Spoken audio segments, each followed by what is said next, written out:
Merci Alain, bonsoir tout le monde. Alors, nous avons un webinaire en deux parties parce que c'est un sujet assez complexe dont aujourd'hui nous faisons d'une part une présentation générale et assez théorique. Donc, il y a quelques diapos à la fin où il y a beaucoup de chiffres qui sont assez indigestes, j'en conviens, et où on passera quand même un peu plus vite pour en tirer les conclusions qui sont utiles. Donc aujourd'hui, la première partie, ensuite la deuxième partie qui sera surtout axée sur des exemples cliniques. Même aujourd'hui, il y en aura aussi, hein, parce que sinon c'est complètement anonyme et assez théorique. Et entre les deux, Alain, si je me trompe, il n'y a pas d'autres webinaires. Il n'y a pas de webinaire de cas cliniques. Donc ici, exemple clinique, il s'agit bien sûr d'exemples cliniques en deuxième partie qui auront attrait à la microimmunothérapie également. Alors, je ne suis pas trop fainéant, mais quand même, ce webinaire, je l'ai construit et j'accueille volontiers aussi les confrères, les consoeurs qui éventuellement l'auraient déjà entendu, ayant été présents le 24 septembre l'année passée à Naxelet, où nous avons eu le plaisir de faire un petit congrès, un petit séminaire joint avec LaboLife, hein, de la microimmunothérapie. Donc, c'est un peu basé là-dessus. Donc, pour ceux et celles qui nous ont rejoints et rejointes et qui auraient participé à ce webinaire-là, bon, ce sera un peu déjà vu, mais comme on dit en latin, bis repetita placet. Alors, j'espère que ça va placer. Bon, alors, allons-y. Ça, c'est des diapos que j'aime bien employées, bon, elles ont déjà un certain âge, ou un âge certain, comme moi-même d'ailleurs. Hein, vous voyez, c'est tiré du journal du médecin, édition néerlandophone, d'il y a 9 ans. Mais ça reste d'actualité de plus en plus, hein.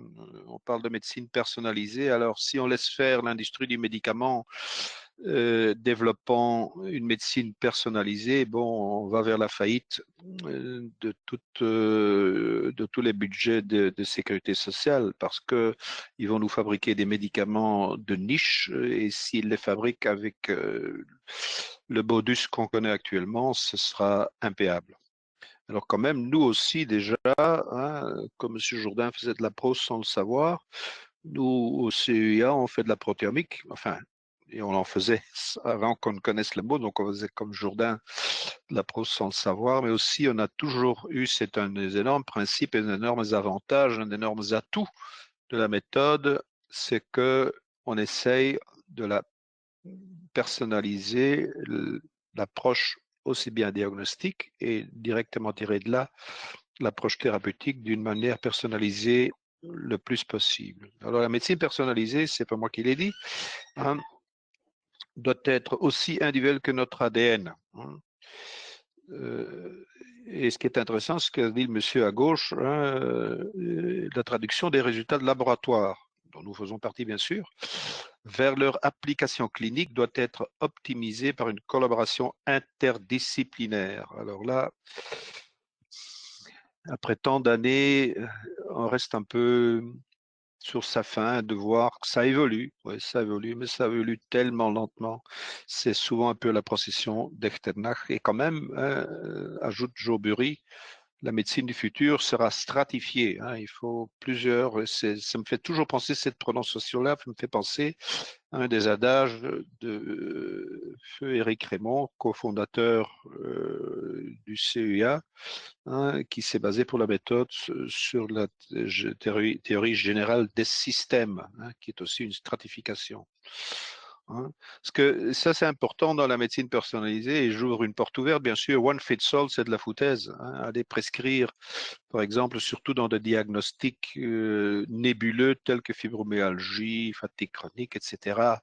Le remède miracle, hein, qui va guérir tout le monde, malheureusement, c'est une utopie, ça ne marche pas. One fits all, ce n'est pas vrai. Hein, parce que plusieurs mécanismes conduisent à un phénotype identique. Hein, il est impossible de les traiter avec une thérapie identique, ça c'est sûr. Hein, il faut essayer d'aller le plus loin, le plus profondément possible, sans être prétentieux, dans l'étiologie et la pathogénèse. Et donc, cette médecine du futur sera stratifiée. Il y aura plusieurs couches. Hein. Alors, on trouve là un terme, c'est une traduction que j'ai faite des grands thèmes du grand congrès de médecine naturelle à Baden-Baden en Allemagne. Le clavier complet de la guérison, le clavier étant, au fond, c'est plus un orchestre qu'un clavier, mais enfin, c'est comme ça qu'il l'appelle. Hein. Die ganze Klaviatur des Heilens, hein, donc traduit le clavier complet de la guérison, ça date de la semaine médicale de Baden de 2015. Alors, je me suis permis d'introduire comme sous-titre dans cet orchestre, dans le concert intégratif de la médecine conventionnelle, qu'il faut qu'on travaille donc de manière stratifiée et avec plusieurs couches, et de la médecine complémentaire, la protéomique fonctionnelle peut donner le ton. Pour rester en termes musicaux, ceux qui me connaissent un peu savent que j'ai un deuxième métier qui est celui de musicien, et parfois ça m'arrange bien. Mais bon, ce concert intégratif de la médecine conventionnelle, souvent c'est une cacophonie, hein, donc il y a du blabla et des éléments jaillissant de partout. Enfin, c'est le cas classique et ça vous en conviendrez, c'est le patient qui, avec une fatigue chronique, une fibromyalgie ou autre, hein, j'en passe, se présente chez nous au cabinet avec deux grands sacs en papier, un sac dans une main contenant des tas de rapports dont il ne s'en sort plus parce qu'il a fait du medical shopping un peu partout, et un autre sac contenant des tas de compléments alimentaires et autres produits dont il ne s'en sort plus non plus, ou elle ne s'en sort plus, ne sachant pas qu'est-ce qui est utile et qu'est-ce qui ne l'est pas. Hein. Parce que dans ce chaos, hein, il y a le hoarding disorder, il y a les achats compulsifs, c'est-à-dire dans notre domaine, ce sont les examens excédentaires. Alors bon, vous pouvez déjà dès à présent subodorer quelle sera ma conclusion. Je suis dans la maison ici, non pas pour faire de la publicité, mais parce que je suis absolument convaincu, après 40 ans de métier avec la méthode, c'est une méthode indispensable pour faire un tri, hein, et donc pour éviter les examens inutiles et excédentaires. Parce que ces examens inutiles et excédentaires mènent bien sûr chaque fois à des diagnostics, hein, donc overdiagnosis, donc des diagnostics excédentaires, hein, overdosed, overtreated and overdiagnosed. Hein. En principe, too much medicine, beaucoup trop de médecine. Hein. Alors, il faut trouver une solution. Hein. Less is more, too much medicine. Mais bon, on a un problème. Hein. On a un problème. Alors, nous, on recrute. Hein, offre d'emploi, recherche d'un chef d'orchestre pour rester dans la musique. Hein, homme ou femme, peu importe. Hein, alors bon, ce gars-là, wave the stick until the music stops, then turn around and bow. Bon, ça c'est une blague bien sûr parce qu'il n'a pas trop compris la partition, de quoi il s'agit. Hein, celui-là non plus, hein, il est assez chaotique, hein, mais donc c'est un chef d'orchestre qu'on recherche. Et ce chef d'orchestre, bon, pour nous, c'est assez clair. Dans le concert intégratif de la médecine conventionnelle et de la médecine complémentaire, c'est la protéomique fonctionnelle qui peut donner le ton, qui peut être donc chef d'orchestre, qui peut mener cet orchestre, c'est intégré de toutes ces approches. Hein. Et on bute ainsi, grâce à ce système portail, si vous voulez l'appeler ainsi, hein, le profil protéomique, vers, sans être prétentieux encore, le clavier complet ou quasi complet de la guérison. Hein. Cette méthode d'analyse nous a permis d'aborder des couches stratifiées de thérapies de toutes sortes. Il y a d'abord les remèdes qui sont, grâce à l'algorithme contenu dans la méthode, qui sont calculés, qui sont aussi bien des remèdes. Alors là, pour bien sûr, les participants de ce soir qui connaissent la méthode, c'est aussi une porte ouverte, c'est aussi un déjà vu, mais enfin, rien ne m'empêche de le répéter, donc aussi bien au niveau de la phytothérapie, allothérapie, aromathérapie. Bon, je mets entre parenthèses les antifractions paramétriques parce que malheureusement, vu les directives européennes, on a des restreintes actuelles et les stocks s'épuisent un peu. On est en train d'explorer de nouvelles voies et on a quelques petites lumières qui jaillissent à l'horizon. On espère bien trouver une ici parce que c'est quand même une voie immunothérapeutique naturelle qui est de force majeure quand il s'agit d'être personnalisé. Idem dito pour l'organothérapie, dont l'original, malheureusement, nous l'avons plus, mais nous avons des ersatz, hein, nous avons des remplaçants, aussi bien en D ou en 7, ça dépend un peu des pays. De plus en plus aussi, la nutrition a joué aussi bien la macronutrition, donc l'alimentation, que les micronutriments. Nous avons, grâce à nos compères allemands surtout, découvert petit à petit au fur et à mesure des années quelles sont les bonnes mesures diététiques à prendre selon un type de bilan. Nous avons pu travailler conjointement avec les homotoxicologues qui, en France, qui nous écoutent, c'est peut-être moins connu, mais quand même, qui ont eu l'astuce de définir la médecine en 6 phases, dont les phases centrales, les phases matricielles, pour nous quand même sont essentielles, ça nous a appris beaucoup. Et nous en avons la clé aussi pour dire si oui ou non ces phases matricielles sont surchargées ou inversement en hyperactivité. Nous avions jadis, alors là, hélas, nous avions la sérocytothérapie de Sérolap à Lausanne, malheureusement.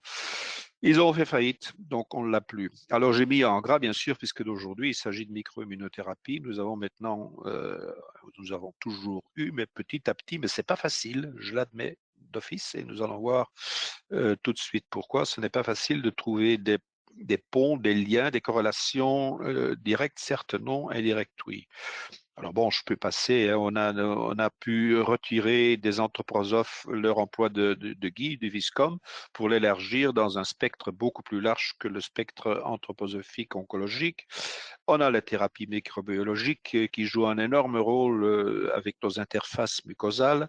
Bon, alors, à droite, enzymothérapie, bien sûr. Alors, les Umstimmung, là, c'est intraductible.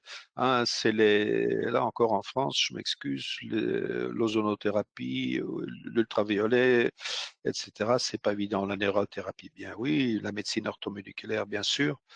Hein.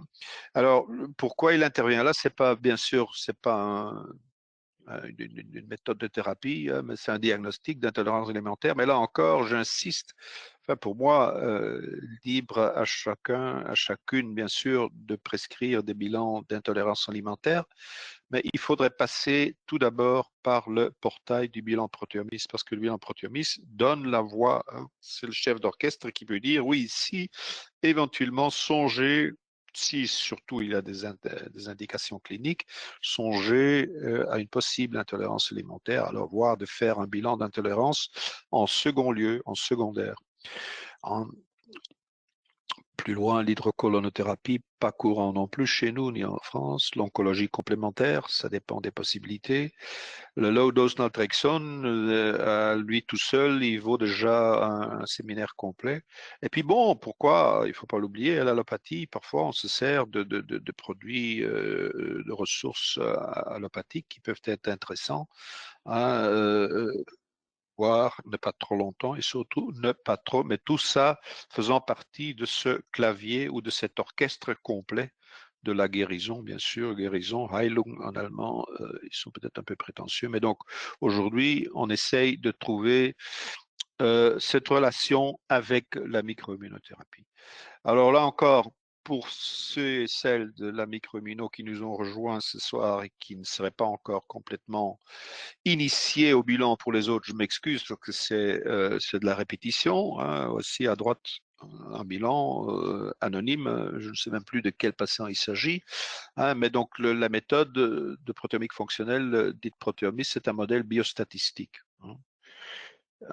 Et c'est une méthode de diagnostic supplémentaire. Ça ne remplace pas la biologie classique, non, c'est absolument complémentaire.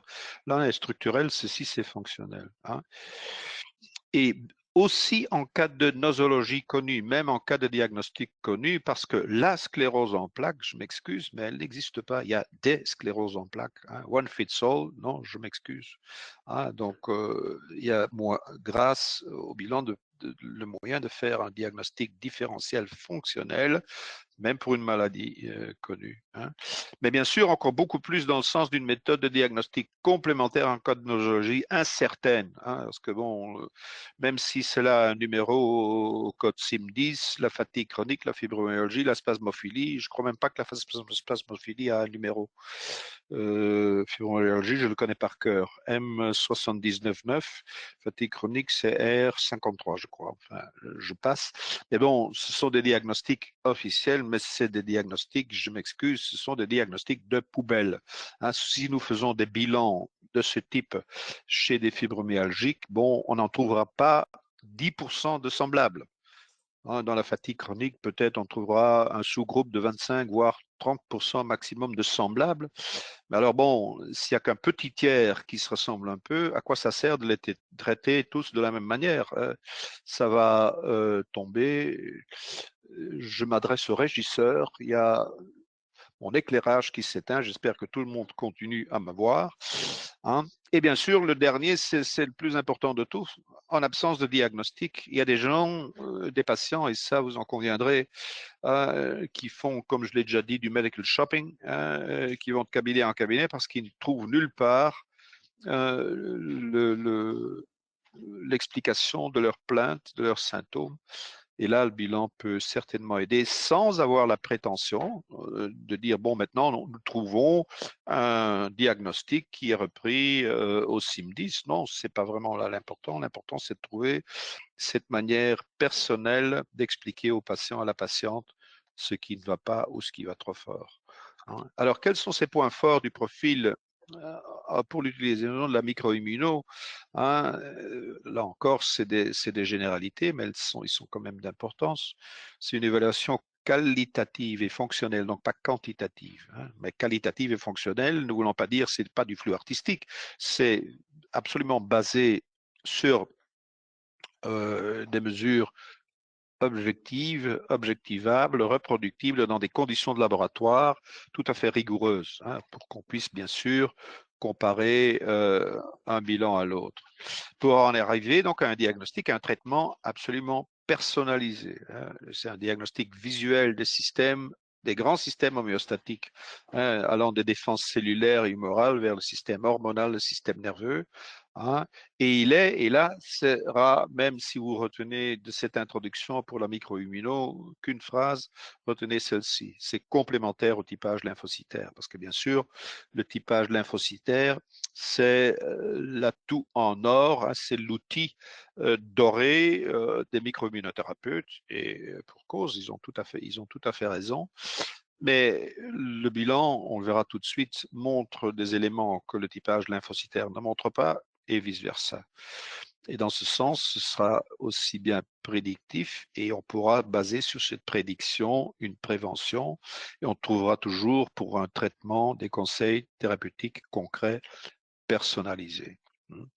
Alors, pour aller un peu plus loin dans cette théorie, puisque aujourd'hui nous parlons surtout aspects généraux et théoriques de corrélation ou d'action jointe entre le bilan protéomiste et la microimmunothérapie, il faut qu'on parle de la confrontation entre le typage lymphocytaire et le profil protéomique.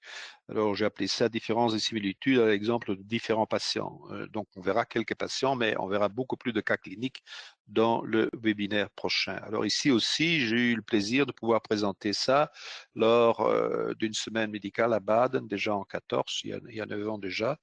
Hein. Et voici un exemple que j'ai pris, c'est le même bilan qu'on a vu là tout à l'heure. Et bien sûr, à gauche, vous avez un typage lymphocytaire du même patient, du même moment. Hein.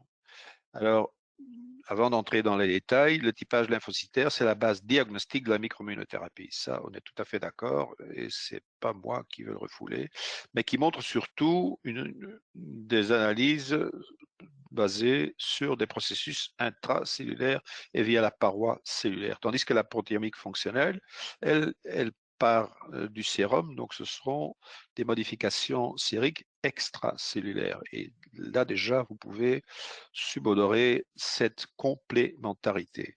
Alors, pour nos amis prescripteurs, il n'y a rien de neuf, mais pour les autres, je répète quand même, nous avons 4 grands groupes, nous avons reparti tous nos paramètres, c'est une série standardisée de tests, et le test porte tout bêtement, enfin tout simplement, pour ne pas dire bête, tout simplement le nom du réactif. Hein. Tous ces noms-là sont des réactifs chimiques qu'on ajoute au sérum et on obtient une réaction dans des conditions de laboratoire standardisées, pH, température, temps, etc., pour que ce soit reproductible.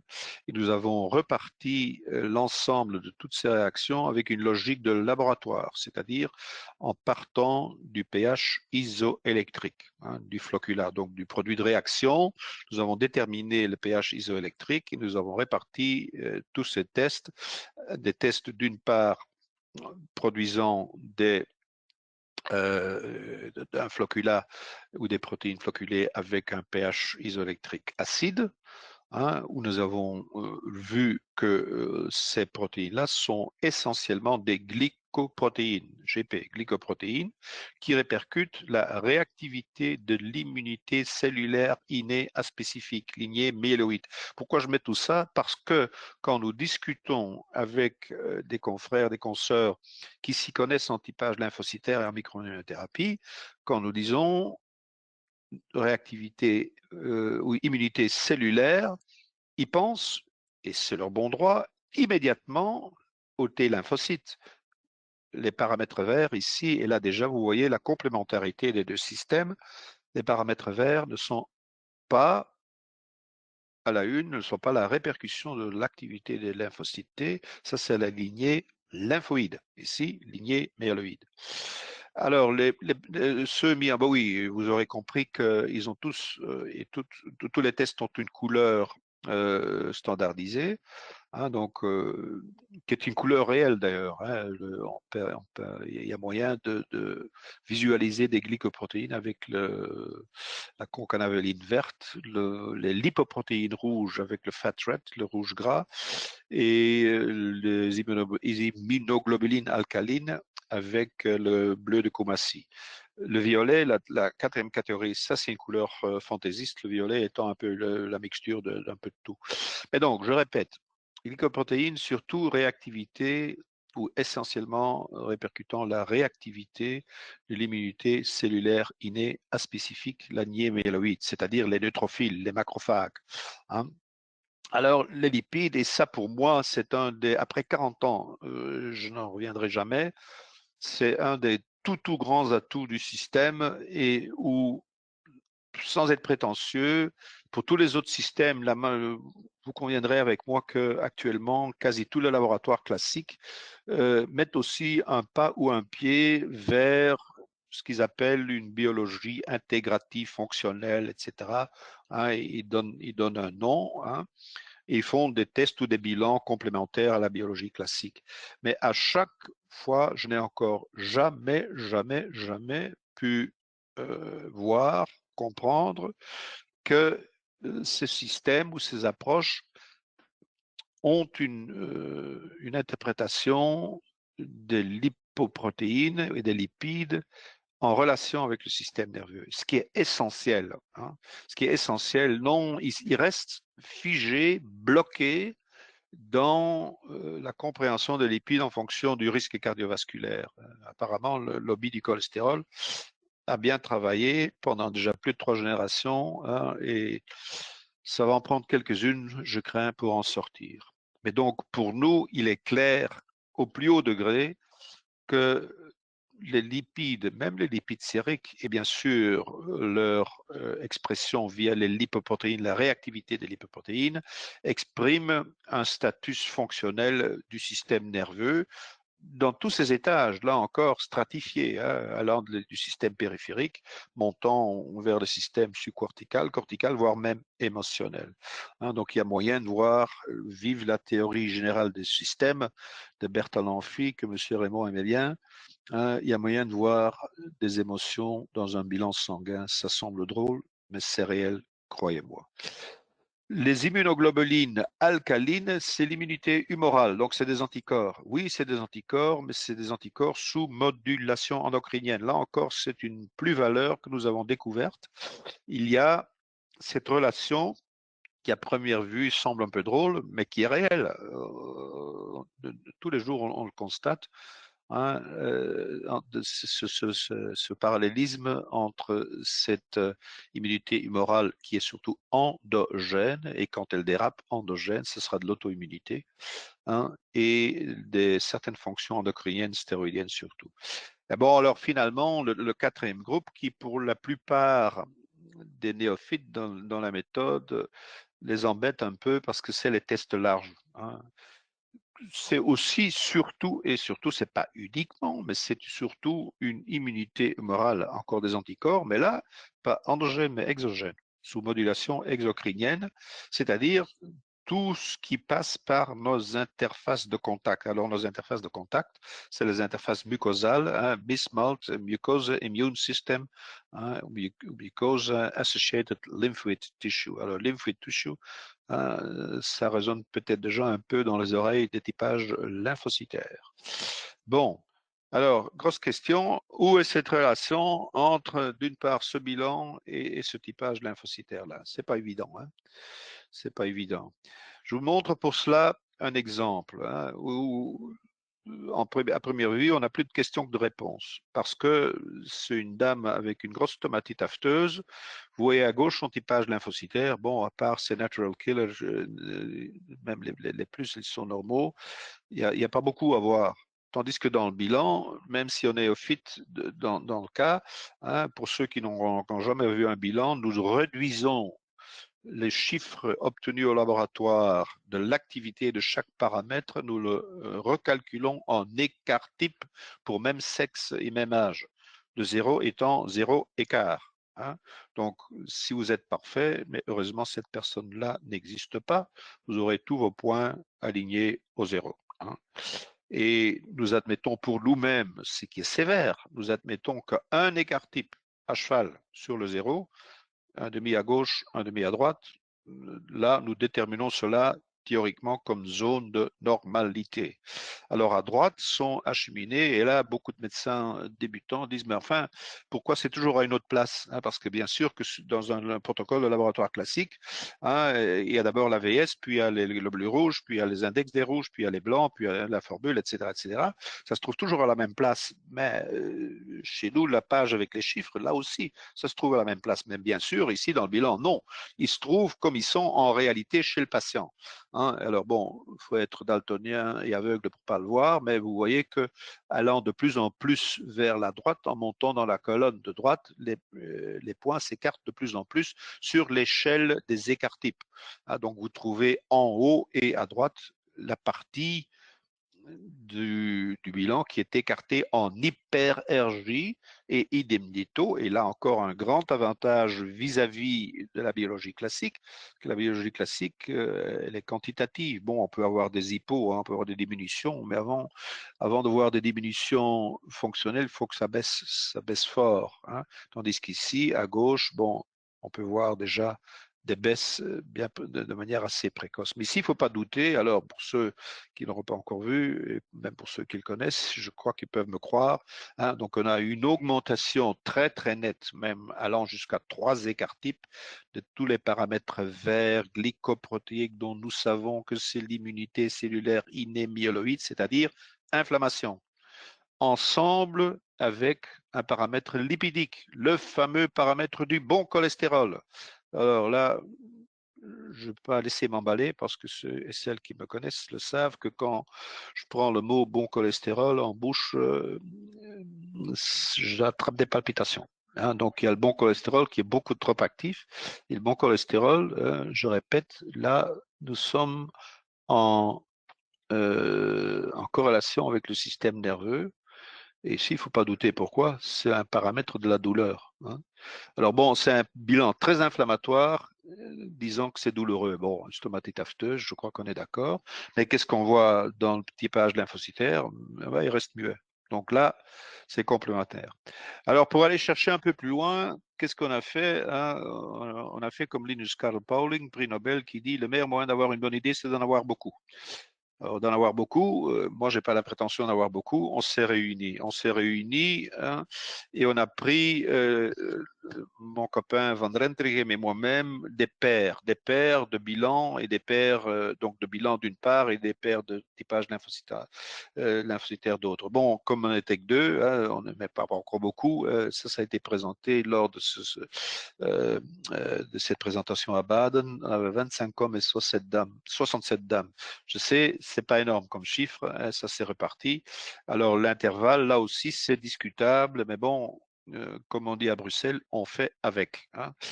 Alors, les typages lymphocytaires à l'époque étaient produits par un laboratoire de Gand.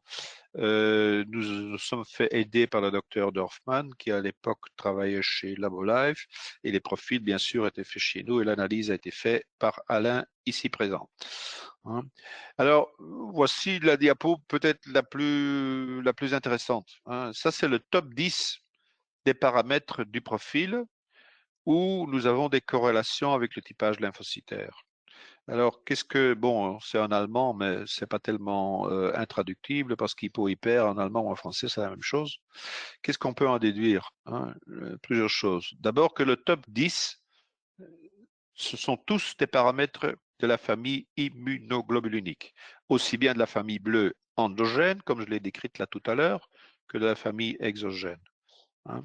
Et les grands couples de paramètres directeurs, c'est le Takata et le molybdate de soude. Alors, le Takata et le molybdate de soude, là, il n'y a pas de doute, ce sont des paramètres d'immunité humorale exogène, c'est-à-dire, c'est par excellence les paramètres du humoraux dépendants donc de ces interfaces mucosales, de tous les antigènes qu'ils soient alimentaires, qu'ils soient microbiens, qu'ils soient viraux, qu'ils soient toxiques, n'importe qui traverse nos frontières et surtout la frontière essentielle, c'est pas vous que je vais la prendre, c'est l'intestin avec ses 300 à 400 mètres de surface immunocompétente. Ça, c'est les deux, c'est vraiment papa et maman, hein, le couple père et mère de cette immunité humorale. Et on voit que ce couple de paramètres directeurs, il est en corrélation avec tous les éléments cardinaux du typage lymphocytaire, donc avec le statut immunologique global, c'est-à-dire la lymphocytose absolue, et avec les sous-statuts d'immunologie spécifique, les T4, les T8, les T8 cytotoxiques et les cellules, les B lymphocytes ou les lymphocytes B. Mais, alors déjà une première restriction, pour tous ces éléments cardinaux, la corrélation est seulement hypo-hypo. Ce qui veut dire, si l'un baisse, l'autre baisse aussi. Hein. Et uniquement pour les CD8 et le molybdate d'ammonium et les lymphocytes B et le Takata, il y a également une corrélation en hyper-hyper. Donc là, encore, c'est pas très foudroyant. Mais enfin, ça reprouve hein, qu'il y a une complémentarité absolue entre ces deux profils. Et vous pouvez déjà subodorer quelle sera la conclusion, qu'est-ce qu'on va faire en premier. Hein. Alors, j'ai recherché aussi un peu, est-ce qu'il y a des paramètres, parce qu'on parle aussi dans le typage lymphocytaire des cathédrales et des podiums. Hein, alors, est-ce qu'on trouve quelque chose? Eh bien oui, on trouve un trio de paramètres immunoglobuliniques. Alors vous allez me dire, oui, mais celui-là, il est rouge. Oui, je sais bien, mais je m'excuse, mais en biologie, il y a malheureusement des exceptions. Alors le dodécylsulfate rouge, il est rouge quand il est entouré d'autres rouges. Alors il est lipoprotéique. Mais très souvent, il se promène tout seul, il se distingue, il se sépare de la famille rouge, il va s'intercaler dans la famille bleue. À ce moment-là, nous savons que, bon, on lui garde sa couleur rouge parce que c'est la logique de laboratoire. Hein. Il est neutre au niveau du pH isoélectrique, donc on garde sa couleur rouge. Hein. Nous savons qu'à ce moment-là, il fait réagir des immunoglobulines, des anticorps du système endogène. Et donc, l'iode, l'acide picrique et le dodécylsulfate rouge, on le trouve en 4 podiums. Ce qui m'a, mais je mets un accent sur le point d'interrogation, ce qui m'a fait penser, est-ce qu'on ne pourrait pas éventuellement mettre au point une formule d'antifraction? Alors, pour ceux et celles qui ne savent pas ce que sont nos antifractions, nous avions, je veux le dire au passé simple, nous avions à l'époque, de tous nos paramètres, de tous nos tests, nous avions un antisérum pour l'appeler ainsi, dilué de manière homéopathique, bien sûr, 7CH, hein, nous avions un antisérum contre cette fraction. Alors malheureusement, là encore, directive européenne, autres restrictions, petit à petit au fil du temps, nous avons perdu un nombre et nous cherchons actuellement de trouver de nouvelles ressources pour les refabriquer, hein. Mais de toute façon, ça serait par exemple une formule intéressante, hein, parce que les antifractions, on pouvait les prescrire conjointement en formule magistrale. Ça aurait été une formule d'antifraction intéressante pour prescrire, même aveuglément, si vous avez un typage lymphocytaire avec un podium, hein, d'aller prescrire ça, parce que là, il y a une corrélation statistique. Alors, là, il faudrait au fond que je laisse parler Alain, mais comme c'est moi qui tiens la conversation, je vais essayer quand même, et il est là tout près de moi, il n'a qu'à m'arrêter si je dis des conneries mathématiques, hein. Donc, nous avons fait l'analyse de tous ces couples avec diverses approches statistiques, ANOVA et le t-test. On a trouvé des corrélations qui sont en proportionnel direct, c'est-à-dire quand un monte, l'autre monte, ou inverse, quand l'un monte, l'autre descend, ou des corrélations qu'on trouve qu'en hypo-hypo ou qu'en hyper-hyper, hein. Donc, c'est les 4 types de corrélations que nous avons trouvées. Alors, une toute grosse remarque, c'est que les sous-groupes des typages lymphocytaires, donc où il y a des corrélations entre le typage lymphocytaire d'une part et les bilans protéomiques d'autre part, en hyper, ces sous-groupes sont très petits. Regardez les chiffres ici en bas, hein, 3, 4, 6, 8, 4, 12, 8. Alors là, bon, bien sûr, l'ingénieur biostatistique, il a complètement raison, il pose la question, est-ce que c'est fiable, hein? Ce sont donc plutôt des tendances que des résultats solides. Bien sûr, hein, pour avoir beaucoup de bonnes idées, il faut être plusieurs. Bon, ce serait pas idiot. Maintenant, si petit à petit, après ces quelques séminaires, webinaires que nous avons déjà mis en place avec nos copains et nos copines de la microimmuno, en Allemagne, idem dito, ce serait pas idiot d'une fois refaire l'exercice et de retrouver un beaucoup plus grand nombre de paires, hein, de bilans protéomiques d'une part et de typage lymphocytaire de l'autre, pour refaire avec les mêmes outils ces exercices et voir si les résultats sont confirmés ou vont dans un autre sens. Donc les corrélations hypo-hypo, hein, j'ai vu là, je vous ai montré là tout à l'heure dans la diapo généralisante que là, la plupart des corrélations, on les trouve en hypo-hypo, les chiffres sont quand même un peu plus grands, hein. C'est un peu plus facile. Alors maintenant, on passe dans le diapo dont au début j'ai dit je vais passer un peu plus vite parce que bon, c'est le détail hein, quand même pour vous montrer qu'Alain a fait un gros travail. C'est le détail. Donc d'une part ici, par exemple, les lymphocytes totaux, qu'est-ce qu'on trouve comme corrélation, les T8, les CD8. Je ne vais pas vous lire tout ça, mais donc tout ça, ce sont des tableaux où il y a des corrélations, paramètres protéomiques avec corrélation typage lymphocytaire. Comme ce webinaire est enregistré et qu'il sera mis en ligne, pour ceux ou celles qui ont intérêt à admirer, à étudier, à contempler ces détails, je vous invite, ne vous retenez pas, mais ce serait un peu fastidieux d'aller lire tout ça idem dito hein, avec d'autres. Donc, je vais passer un peu plus vite ici, tout simplement pour vous montrer que tout ce travail a été fait, que nous avons calculé tout ça. Et par exemple, ici, on se pose des questions parce qu'il y a un podium et une cathédrale. Alors, la cathédrale, c'est hyperréactivité, le podium, c'est hyporéactivité et on trouve l'inverse, on trouve hypo-hyper, hein. Donc là, on peut se poser des questions. Est-ce que c'est réel? Donc, il faudrait refaire la manœuvre, il faudrait refaire l'exercice. Plus encore, hein, parce que là aussi, souvenez-vous, des, de la diapo généralisante, c'est surtout dans les paramètres immunoglobuliniques qu'on trouve des relations.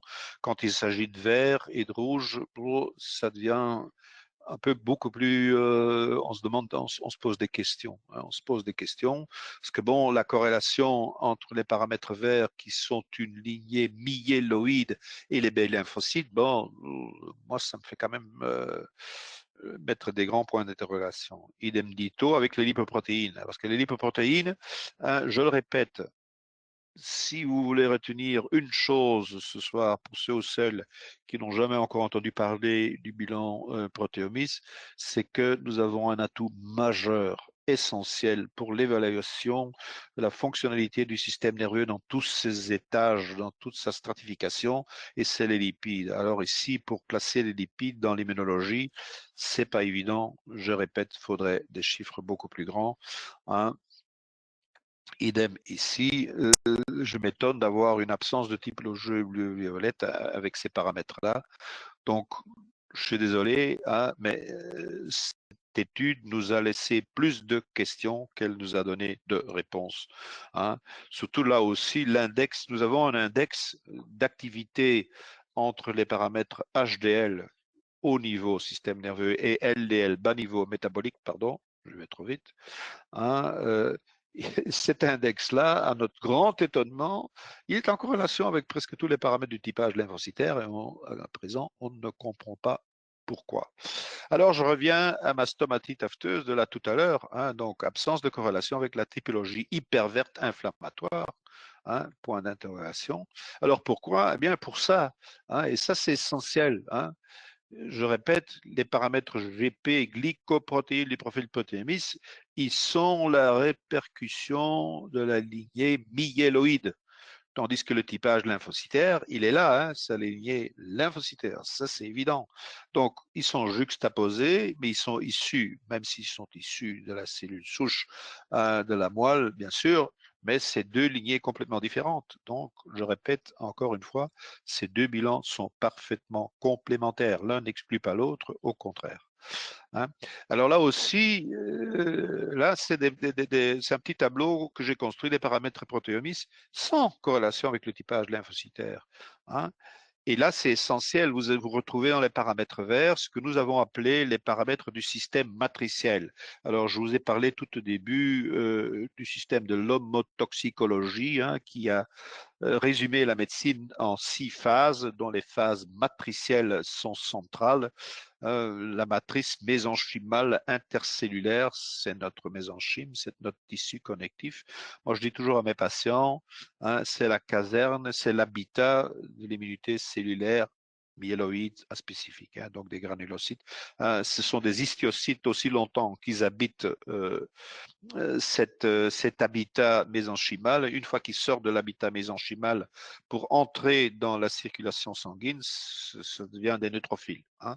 Et nous savons, là aussi, nous sommes forts à le dire et à le savoir, nous avons des paramètres, hein, l'acide acétique, l'acide chlorhydrique, EMS, hein, et l'histidine, mais l'histidine ici n'est pas dans le tas parce qu'il y a une certaine corrélation dont nous sommes absolument certains qu'ils sont la répercussion, l'expression de cette réactivité du système matriciel, soit en hausse, donc inflammatoire, soit en baisse, déposition, hein, donc diminution de l'activité de la lignée cellulaire myéloïde innée aspécifique. À ce moment-là, il y aura une diminution, il y aura un déficit du drainage de tous les déchets métaboliques et autres qui traînent dans ce vaste ensemble mésenchymal du tissu connectif qui, quand même, chez un adulte, peut atteindre 15 kilos. Donc, il y a moyen d'emmagasiner beaucoup d'ordures, mais enfin, après un certain bout de temps, il faut éliminer. Hein. Alors là, donc, il n'y a pas de corrélation. Donc, il faut un bilan protéomique pour voir ça. Ça, vous ne le verrez jamais dans un typage lymphocytaire. Idem dito, là je m'étonne un peu, hein, le paramètre papaire, si là tout à l'heure j'ai dit papa et maman du système mucosal exogène, c'est le molybdate d'ammonium et le takata, bah, il y a encore une grande tante ou une grand-mère que je vais oublier, c'est le papaire, hein, qui est aussi très très très corrélé à ces deux paramètres. Takata et molybdate d'ammonium, et malheureusement, là, enfin malheureusement, non, on constate qu'on ne trouve pas de corrélation avec le système du typage lymphocytaire. Et finalement, les endogènes purs, donc les endocrines, hein, les grands paramètres du système endocrinien, là non plus, pas de corrélation. Alors, je vous donne quand même, pour terminer, quelques exemples cliniques. Voici une dame avec une leucopénie qu'on ne voit pas trop. Ici, bon, elle a une diminution, donc elle a un petit podium, oui, c'est vrai. Hein. Et il y a une diminution des cytotoxiques 8, mais surtout, on voit ici, bien sûr, dans le bilan, on voit une très nette diminution. Hein. Là, tout à l'heure, dans la stométite afteuse, vous aviez l'inverse, hein, en image miroir. c'était à droite. Ici, vous l'avez à gauche, donc dans le sens opposé, dans le sens négatif, dans le sens hypo. Donc une diminution de cette immunité cellulaire qui souvent, pas toujours, hein, parce que bon, la structure, il n'y a pas de formule de calcul algorithmique mathématique pour calculer la fonction à partir de la structure. Hein. C'est pas, c'est comme la blague, c'est pas avec l'âge du capitaine que vous connaissez l'allure du navire. Hein. Donc, mais ici, souvent, ça corrobore, c'est vrai. Donc, il y a une leucopénie, hein, une leucocytose à 3000 kits sang, dont seulement 52% de neutrophiles. Donc, bon, pour un oncologue, il va dire, il va pas s'en faire, hein, parce que si longtemps que vous ne descendez pas sous 1200, voire 1000, ils vont continuer leur chimiothérapie, mais quand même 1700, c'est peu. Hein. C'est peu. Donc, il faut drainer, il faut soutenir cet élément-là, et on ne le voit pas trop là-dedans. Hein. Là, on le voit. C'est un autre bilan. Hein. C'est un homme de 65 ans qui souffre d'hémochromatose familiale, pas trop exagérée, mais qui surtout, c'est un de mes patients, présente une hypertriglycéridémie. Hein, qui est familiale, qui est héréditaire, mais qui peut accentuer, parce que c'est un gars qui adore la confiture. Alors, un jour, je l'ai découvert, je dis, mais enfin, votre confiture, vous en mangez combien? Ah ben, il dit, je mange 8 tartines par jour avec la confiture. Ah ben, il faudrait quand même diminuer un peu, hein, parce que, on va voir tout de suite, je crois, c'est triglycérides. Mais ici, ça correspond. Donc, il a une lymphopénie, hein, donc ça, c'est le pourcentage. Oui, c'est en néerlandais, mais quand même, c'est lisible, je crois, les lymphocytes en pourcentage, les lymphocytes en valeur absolue. Là, il y a une corrélation. Hein, c'est indéniable, il y a une bonne corrélation entre le typage et la biologie classique. Mais voilà le bilan du gars en question. Hein. Donc, on voit très nettement son hypertriglycéridémie active dans tous ses paramètres rouges et même voir des paramètres où il y a beaucoup de VLDL. Vous voyez ici, c'est triglycérides. Bon, chez nous en Belgique, vous savez qu'en France, il faut ajouter la virgule. Hein, c'est 2,74. Hein, on compte en milligrammes pour cent, vous comptez en grammes par litre. Il n'y a qu'à mettre la virgule. Hein. Donc, alors là, en résumé, je crois que ce sera la dernière diapo. Comme ça, peut-être, il nous reste un peu de temps pour discuter ou pour des questions. Hein. Le bilan protéomiste montre ce que le typage lymphocytaire ne montre pas. Et inversement, bien sûr. Alors, le bilan protéomiste, c'est surtout au niveau des glycoprotéines. Donc, l'immunité cellulaire lignée myéloïde et les lipoprotéines, niveau système nerveux, hein, là, on ne le trouvera pas dans un typage lymphocytaire. Donc les deux analyses sont complémentaires et se complètent dans le cadre d'une médecine personnalisée et stratifiée. Hein, pour revenir à mon introduction, ils fournissent une contribution importante dans le sens d'une médecine systémique holistique. C'est des grands mots, mais c'est vrai. Mais attention, alors là, c'est le piège, c'est l'écoute. Bon, si vous avez des patients type Crésus, onéreux, ou des qui se présentent à la consultation, on peut leur faire un ensemble de bilans. Mais bon, quand même, hein, ni le typage lymphocytaire, ni le bilan protéomiste est remboursé par la Sécu. Donc, il y a une question, quoi en premier? Et c'est pas facile, je n'ai pas la réponse toute faite. Hein, quelles sont les bonnes indications pour prescrire un typage lymphocytaire à partir d'un profil protéomiste ou pour prescrire un profil protéomiste à partir d'un typage lymphocytaire pour avoir arrivé à cette stratégie thérapeutique synergétique. Donc, il faut une discussion et une collaboration interdisciplinaire, ça c'est évident. Voilà, j'en ai fini et je suis resté dans mon heure. Comme ça, il nous reste un peu de temps si vous voulez bien. Si vous voulez pas, tant mieux aussi. Pas de souci pour discuter ou pour des questions. Donc, je répète qu'aujourd'hui, nous avons fait une partie générale, une présentation générale, et que en deuxième partie, le 14 mars, à la même heure, nous ferons un survol de plusieurs exemples cliniques hein, où la microimmunothérapie, le bilan et le typage lymphocytaire interviendront. Voilà, j'en ai terminé. Si vous avez des questions et si je suis capable d'y répondre, je n'en manquerai pas. À vous la parole si vous voulez bien. Voilà, donc vous connaissez le principe. On Vous pouvez poser une question par le chat ou en levant la main. J'ouvre les micros les uns derrière les autres. Donc si vous voulez intervenir, vous activez le son et vous pouvez à ce moment parler, poser votre question. S'il y en a. Bon, vous savez. Nous savons d'expérience qu'il faut toujours quelques instants avant que la discussion ne se lance, surtout sur un thème assez ardu comme celui-ci.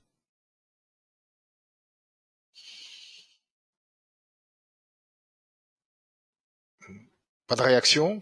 Si, ici. Marc, veux-tu intervenir directement en ouvrant ton micro ou je pose la question pour toi? Bon, Oui, voilà. oui, Bienvenue, Marc. bonsoir. Bonsoir, Sus.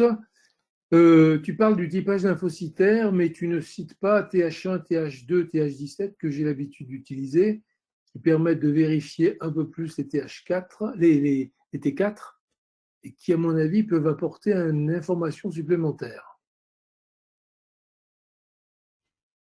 Alors là, tu me poses une colle parce que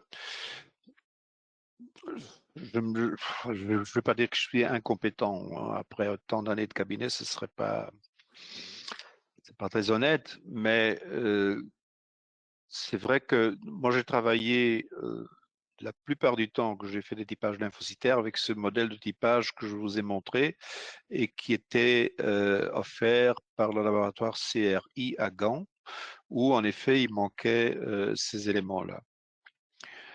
Donc là, je suis plus demandeur de réponses en retournant la question vers toi que d'offrir des réponses. Et je répète que maintenant que nous avançons dans cette collaboration avec la microimmunothérapie, il serait absolument intéressant de refaire l'exercice qu'on a fait il y a plusieurs années sur un beaucoup plus grand nombre de couples, bilan d'une part, typage de l'autre, et bien sûr aussi, hein, parce que comme ces exemples, et je m'excuse d'ores et déjà pour le webinaire prochain, ce seront également des exemples cliniques dont le typage a été fait chez CRI à Gand, où en effet il manque un nombre d'éléments. Depuis quelques années, pour le nombre que j'en fais pas beaucoup, mais quand même, j'ai basculé sur un autre labo où en effet ces éléments sont plus représentés. Tu as tout à fait raison, hein.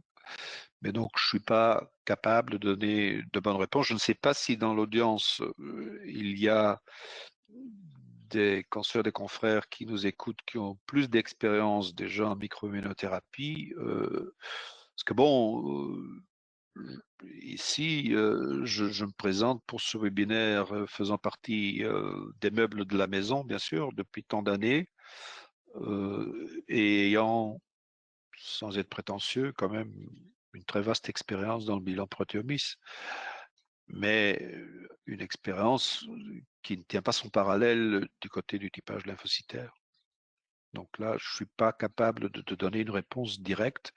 Et s'il y a des consoeurs, des confrères qui nous écoutent, qui ont dans cette matière-là plus d'expérience, je les invite tout de suite à offrir des réponses ou reposer la question. Je m'excuse un peu. Est-ce que toi-même, tu en as fait beaucoup, des couples de...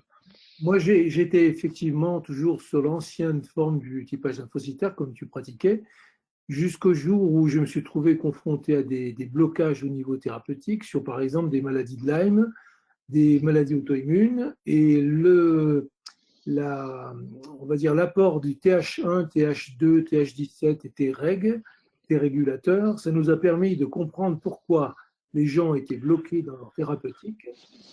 Oui, Et moi, il me semble que c'est quelque chose d'absolument important, surtout si oui, oui, on introduit le typage. absolument, absolument d'accord. J'ai encore eu le plaisir de rencontrer il y a 3 jours avec un séminaire que nous avons fait à Francfort avec les copains et les copines allemandes. Il y avait Gunther Schlegel, que certainement tu dois connaître, qui est, comment dire, la figure de proue de la microimmunothérapie en Allemagne et qui fait beaucoup de bilans aussi. Alors là, on y a déjà songé depuis qu'on avait mis en place cette idée de collaboration microimmunoprotéomics à interpeller Gunther pour qu'il nous fournisse, lui, parce que je suppose que lui, de tous ses patients, il y en a assez nombreux, il doit avoir des couples beaucoup plus nombreux qu'à l'époque. Moi, j'ai pu rassembler avec Dirk van Rentegem et moi-même.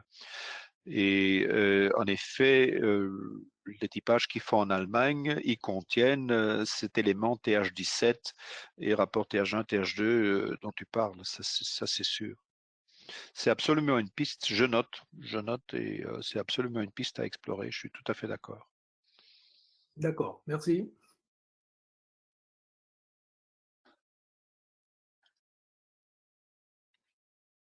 Encore d'autres remarques?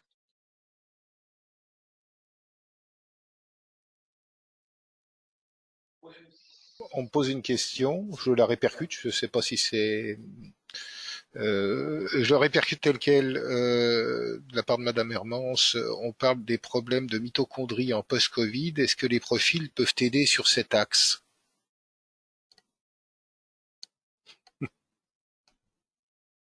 Alors, c'est le professeur Herbos qui vous parle? Non, blague à part. On a eu le plaisir de faire la connaissance de Madame Hermans. C'était très bien et j'espère qu'on pourra continuer à collaborer. Est-ce que nous avons fait, alors là, Alain pourra vous citer des chiffres plus précis que moi et n'a qu'à me corriger si c'est faux. Je crois que nous avons pu mettre dans une base de données à environ 500 bilans, un peu plus, un peu moins, Alain, où il y a des Covid prouvés. C'est environ C'est ça? à peu près ça. C'est à peu près ça. Donc, c'est des centaines. Bon, alors là, des centaines, hein, comme au CEA, laboratoire des bilans protéomiques, on a plus de 4 millions. Depuis 50 ans qu'on épargne. Bon, on n'a pas 4 millions de Covid, hein, mais quand même, on a quelques centaines. Alors, nous avons pu distiller un espèce de, comment vais-je l'appeler, un espèce de dénominateur commun de la réaction protéomique post-Covid. Et qu'est-ce qui nous a frappé? C'est que c'est une réaction humorale exogène. Bon, alors là, j'ouvre des portes ouvertes. Exogène, bien sûr, c'est un virus qui nous pénètre, hein. Et nous avons pu déterminer dans le vaste ensemble de tous les paramètres humoraux qui font partie du bilan, nous avons pu en déterminer, en discerner, en identifier 4. Qui, alors Alain, aide-moi, c'est le phosphate, non, c'est le cadmium, c'est l'acide sulfonique, c'est le molybdate de soude et le phosphotungstate de soude, c'est ça? Enfin oui, bon, c'est ces 4-là, bon, je pourrais vérifier parce que là, de mémoire, je peux me tromper de un, mais ce n'est pas l'essentiel. Donc, nous savons quelle est la partie réagissante du système humoral exogène. Alors, de là d'aller dire que ça passe par la mitochondrie, je m'excuse, mais ça dépasse nos pouvoirs et nos compétences, hein. Donc, mais je suppose que, enfin, je ne sais pas, c'est peut-être Madame Hermance qui pourrait prendre la parole et nous dire si LaboLife ou la microimmunothérapie envisage ou est en train de développer, ou peut-être a déjà développé des produits spécifiques pour le traitement post-Covid ou long-Covid. Madame Hermans, est-ce que c'est fictif ce que Bonsoir. je dis? Bonsoir. Oui, je vais peut-être juste alors, mais en tout cas, merci pour votre exposé. Oui, alors au niveau de LaboLife et de l'approche post-Covid, en effet, il y a une réflexion qui est menée depuis maintenant 2 ans et on a des retours de terrain et aussi des recherches qui ont été faites. Donc, on sait en tout cas au niveau post-Covid, mais voilà, on est sur une maladie intracellulaire. Donc, on a besoin de rentrer dans la cellule pour agir et que pour ça, on a besoin d'un interleukine qui est l'interleukine 12 ici, en tout cas sur l'approche en microimmunothérapie. Nous avons cette chance que le docteur Genard, il y a 30 ans, avait déjà pensé à l'interleukine 12 et l'avait déjà inclus dans certaines de nos formules, comme le duel EIDN. Et qu'en agissant assez rapidement sur une courte période, mais en augmentant un peu la cascade, pour ceux qui connaissent un peu la microimmunothérapie, on peut avoir des résultats très, très rapides en 5 à 10 jours maximum avec la microimmunothérapie sur vraiment des Covid avec des inflammations chroniques. Hein. On est vraiment sur plutôt des gens qui sont en inflammation chronique et pas en inflammation aiguë. Donc, voilà. Donc là, Ça, si je vous ai bien tout compris, là, vous parlez du traitement de la maladie aiguë, courante, pas du syndrome post-Covid ou long Covid ou comment Non, non, qu'on on veut. parle du syndrome post-Covid, long Covid. On ne parle pas de Ah oui, l'aigu là. On parle vraiment oui, du syndrome post-Covid, long ok. Covid, qui aujourd'hui est un peu le fléau de tous nos praticiens. Donc, tout le monde est Oui, voilà, on a de plus en plus de patients qui rentrent dans les cabinets avec des symptomatiques post-Covid et long Covid qui oui. sont différents pour certains, mais voilà. Moi, fait ça, c'est personnel et c'est peut-être dû à mon âge et à l'âge de mes patients.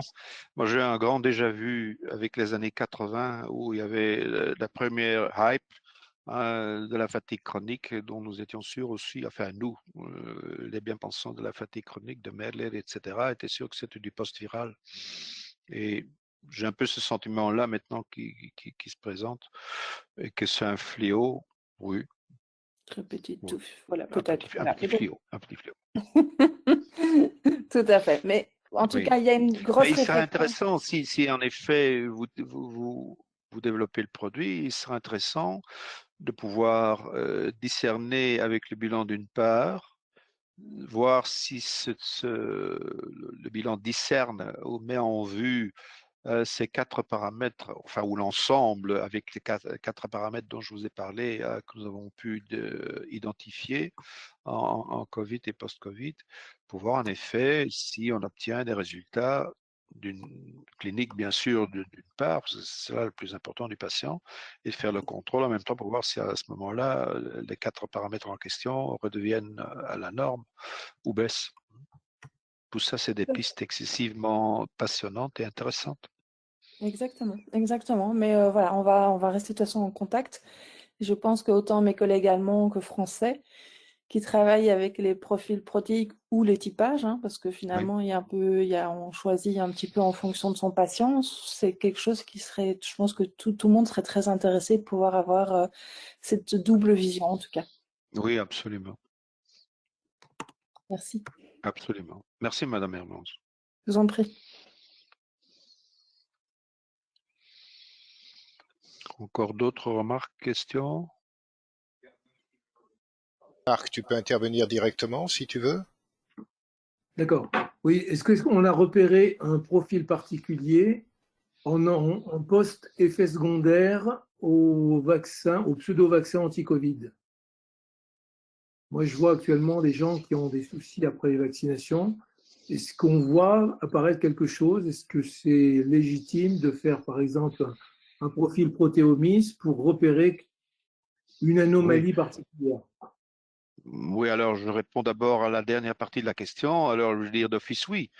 Hein, je sais, mais je ne crois pas que ici chez nous, ce que nous avons rassemblé dans la base de données dite Covid, on a fait la différence entre les bilans Covid et les bilans Covid vaccin.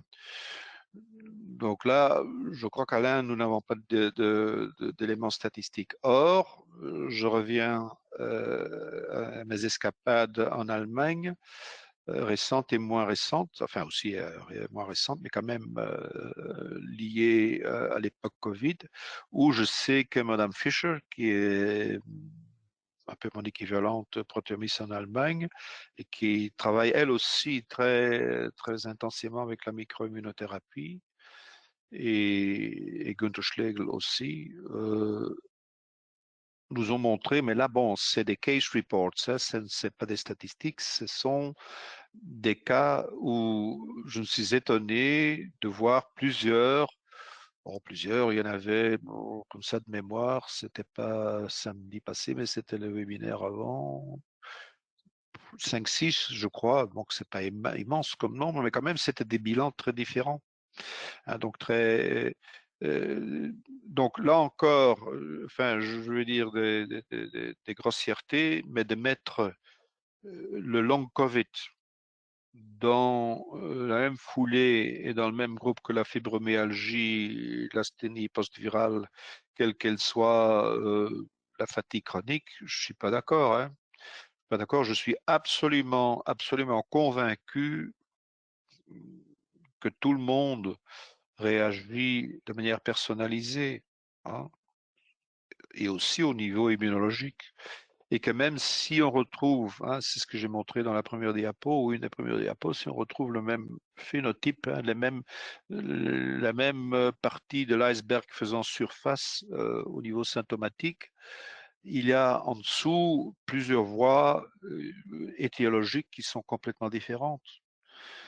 Et c'est quand même un peu grâce aussi au typage lymphocytaire, bien sûr, il va être différent s'il est parlant, hein, mais certainement le bilan va nous montrer quels sont les éléments de l'homéostasie qui sont déréglés et où il faudra ajuster le tir ou centrer le tir thérapeutique. Hein. Je suis absolument convaincu, pour n'importe quelle pathologie d'ailleurs, qu'on ne pourra jamais mettre au point one fits all, une thérapie unique pour un type de pathologie décrite de manière classique, c'est-à-dire avec un titre ayant déjà ou ayant bientôt un numéro au CIM10. Hein. Là, je marche pas. Donc, et pour moi, c'est la même chose dans le post-Covid que dans les réactions de type vaccination. J'en ai eu moi-même aussi quelques-uns dans ma clientèle où, et je me suis étonné, c'était après la deuxième vague, je crois. C'était encore avant la vaccination. Oui. Ou par région, il y avait une région très localisée ici chez nous au Brabant flamand. Hein. Alors la Belgique n'est déjà pas très grande, mais là le Brabant est encore plus petit, le Brabant flamand il est encore plus petit. Et la région dont je parle, c'était à peine 3-4 communes voisines, hein, mais dont la mienne. Donc où j'avais vu un nombre de patients et dans certaines familles qui réagissaient tous. Je me suis étonné à un certain moment parce que c'était des gens qui revenaient faire leur bilan annuel. Bon, depuis 40 ans que j'en fais, les gens sont habitués, ils reviennent faire annuellement, pour ceux qui n'ont pas de plainte, bien sûr, ils viennent faire annuellement leur bilan. Et à cette époque-là, je crois bien que c'était la deuxième vague. Oui, c'était la première année de Covid à l'automne. En 20, il y avait tout un nombre de patients de la même région, donc des mêmes communes, qui avaient une réaction identique. J'ai dit, enfin, mais qu'est-ce qu'il faut? Et qui n'avaient pas de plainte. Alors, je me suis dit, ben, écoutez, les gars, je vais en avoir le cœur net. Vous reviendrez au labo, vous reviendrez chez moi. On va vous faire gracieusement un bilan gratuit pour en avoir le cœur net. Et en effet, c'était parti après quelques mois. Donc là, qu'est-ce qui s'est passé? Donc, tout comme je suis persuadé actuellement, comme le Covid, ça fait 3 ans, il aura bientôt son anniversaire. Hein. Ça fait 3 ans qu'il traîne, qu'il est endémique. Il y a eu la campagne de vaccination, mais même, je crois que tout le monde, enfin tout le monde, en médecine, ça n'existe pas, les 100%, mais que la grande majorité des gens a des anticorps. Je dis toujours à mes patients, bon, s'il pleut pendant 3 ans, vous pouvez toujours essayer de courir entre les gouttes et ne pas être mouillé, mais ce sera pas facile. Hein. Et chez l'un, on voit des réactions immunologiques et chez l'autre, on n'en voit pas. Idem donc pour ces bilans que j'ai vus après vaccin. Donc chez des gens qui étaient symptomatiques, hein, qui se plaignaient des effets secondaires du vaccin. Mais la réaction, mais je répète, ce sont des case reports, c'est des cas, hein, donc c'est pas une statistique. Hein, c'est toujours pas facile de rassembler au niveau de cabinet individuel. Je l'ai déjà fait quelques fois, c'est fastidieux, c'est fatigant, c'est parfois décevant de convaincre les confrères de fournir des données et surtout des données de bonne qualité. Hein.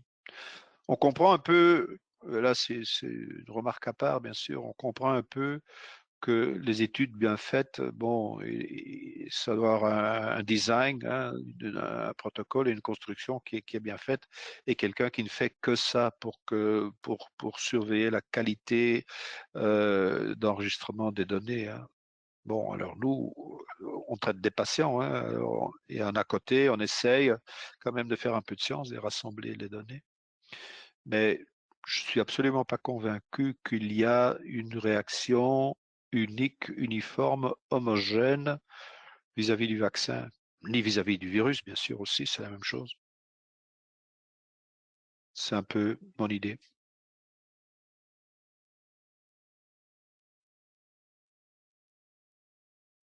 Alors, il y avait Docteur Pellissier, vous voulez peut-être intervenir directement? Il y avait une question concernant les profils protéiques, donc associant IgA, IgG, IgM, CRP, orosobucoïdes. Voilà, Docteur Pellissier, votre micro est ouvert. Si vous voulez intervenir directement, allez-y.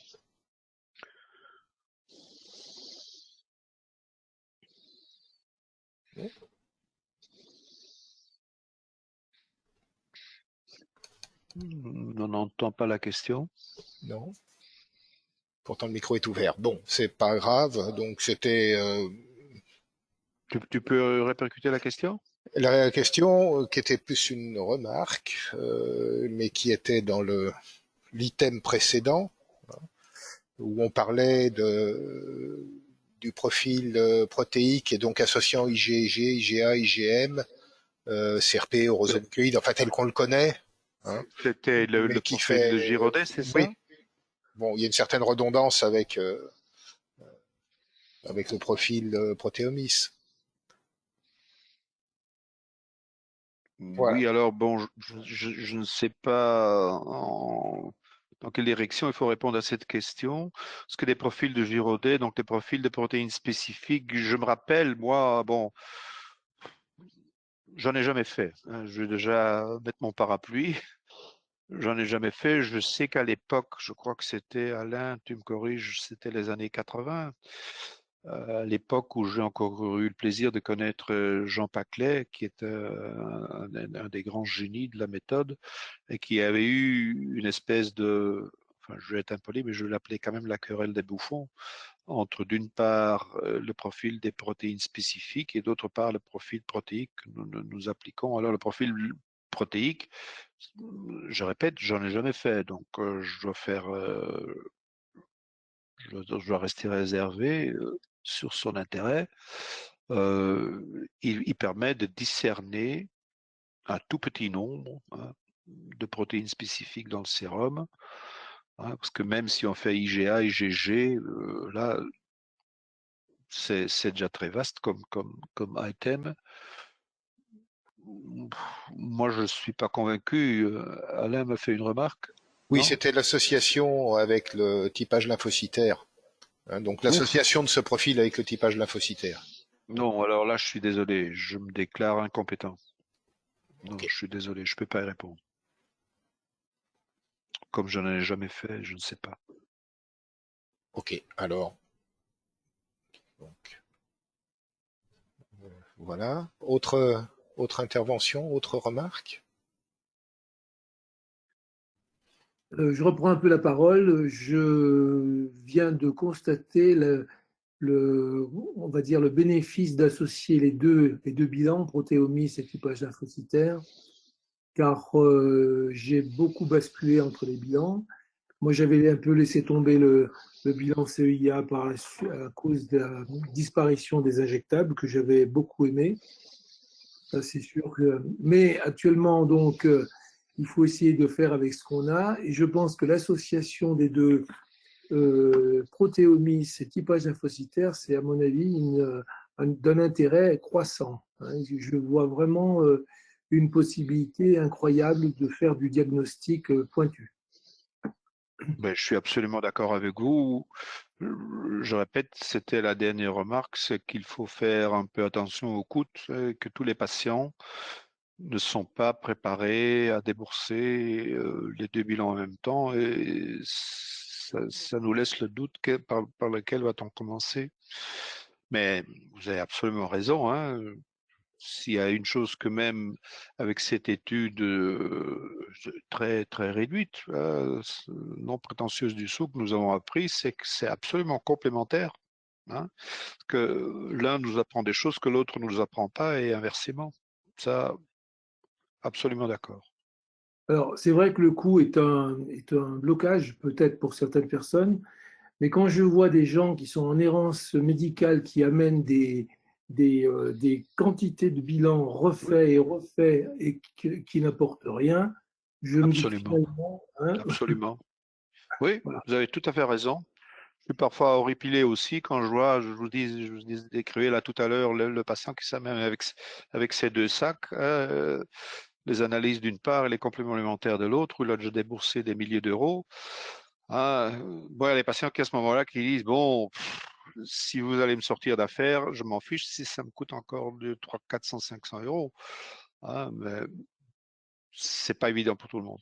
Je vous donne absolument raison à 100%.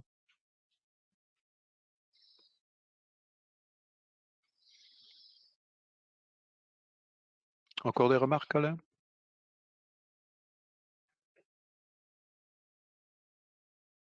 Mon micro, entre-temps, non, pas pour l'instant. Pas pour l'instant, visiblement. Eh bien, Bon, comme très il est bien. Mais 8h15 comme, passé, voilà, je c'est pense qu'on ça. peut mettre un terme. Il y a une deuxième partie, donc Voilà, j'allais le dire. Donc, si vous désirez participer à la deuxième partie, il y avait encore des questions à propos de la première. Conservez votre tir jusqu'alors, donc on se reverra ou s'entendra et voilà, vous pouvez me boire, parce que je me bois moi-même, donc le 14 mars. Et je me permets de vous remercier pour votre attention, votre comment vais-je dire, notre indolence pour quand même quelqu'un qui n'est pas compétent en tout, accepter de ce que j'ai avancé. Et je vous souhaite à toutes et à tous une très bonne soirée. voilà. Alors, au plaisir, au 14. Merci Bonsoir, beaucoup. bonsoir Alain, merci. Merci. Merci. Bonsoir à tous. Donc, prochain webinaire sur le deuxième partie le 14 mars. Le 4 avril, des cas cliniques. Les replays sont placés en ligne avec un petit peu de décalage. Vous les retrouvez donc sur le site web dans la rubrique espace professionnel, soit sous la partie formation vidéo, soit sous la partie cas cliniques quand il s'agit des cas cliniques. On essaye de classer un peu tout ça. Voilà. Je vous souhaite une excellente fin de soirée et à très bientôt. Au revoir. Merci. Merci. Merci.